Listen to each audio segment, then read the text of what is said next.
Starting with toga virus. Toga virus के अंदर हमारे पास इंपॉर्टेंट वायरस है रुबेला। रुबेला वायरस जो है ये कंजेनिटल मैलफॉर्मेशंस कराता है।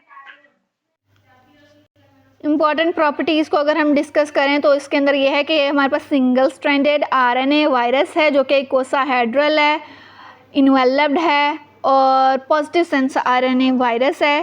रेप्लिकेटिव साइकिल की अगर हम बात करें तो सबसे पहले ये हमारे पास पेनिट्रेट करता है, सेल को एडहेयर करेगा, सेल से पेनिट्रेट करेगा।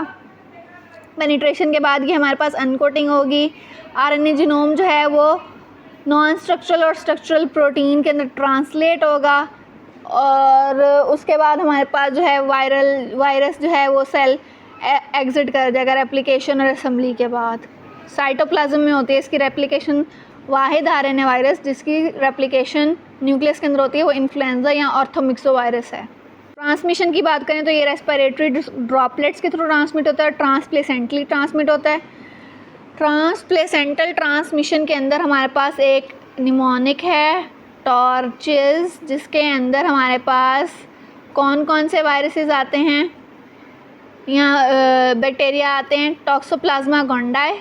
अदर्स के अंदर पैरवो वायरस आता है, हेपेटाइटिस बी वायरस आता है, rubella, cytomegalo virus, herpes virus, HIV और एस फॉर सिफिलिस। ये सारी जो हैं मदर टू फीटस ट्रांसमिशन होती है थ्रू प्लेसेंटा। तो जेनेसिस की बात करें तो इसके अंदर हमारे पास लोकल लिम्फ नोड और नेजोफेरिंग्स के अंदर रेप्लिकेशन होती है, इंटरनल ऑर्गन और स्किन में ये ब्लड के थ्रू स्प्रेड होता है, रैशेस हो जाते हैं, एंटीजन एंटीबॉडी कम्प्लेक्स की वजह से वेस्कुलाइटिस हो जाता है, वेसल्स जो हैं वो इन्फ्लेम हो जाती हैं।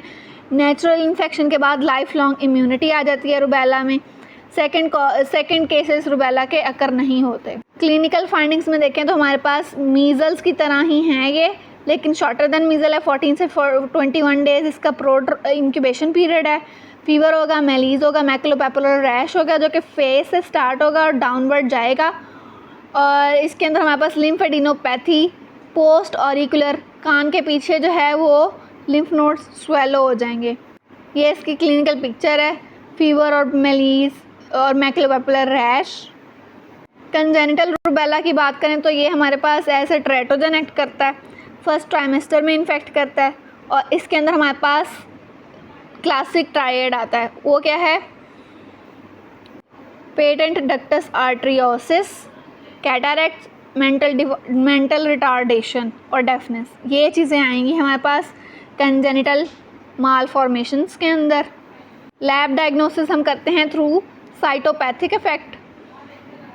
इसके अलावा हम अमाइनोसिंथेसिस के थ्रू IgM एंटीबॉडीज़ जो हैं उनको इंडिकेट कर सकते हैं और IgG। प्रिवेंशन में हमारे पास लाइव एटेनुएटेड वैक्सीन्स हैं और 10 साल के बाद बूस्टर डोज।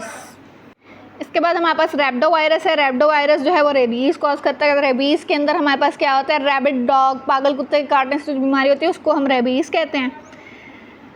रेबीज़ के स्ट्रक्चर की अगर हम बात करें, रेबीज़ के स्ट्रक्चर की बात करें तो ये हमारे पास रैबिडो वायरस फैमिली से बिलोंग करता है, सिंगल स्ट्रैंडेड है, बुलेट शेप इन कैप्सिड्स होती हैं इसके इन्वेलप के अंदर, बुलेट शेप कैप्सिड्स। इसके अलावा नेगेटिव पोलैरिटी है, RNA पॉलीमरेज होता है इसके पास। इसकी ब्रॉड रेंज है होस्ट की, इसके अंदर डॉग्स होते हैं, स्क्वायरल्स होती हैं, फॉक्सेस होती हैं और इस तरह के दूसरे मैमल्स होते हैं। रेप्लिकेटिव साइकिल की बात करें तो ये हमारे पास एसिटाइल कोलिन रिसेप्टर के साथ बाइंड करता है, एंटर होता है सेल में।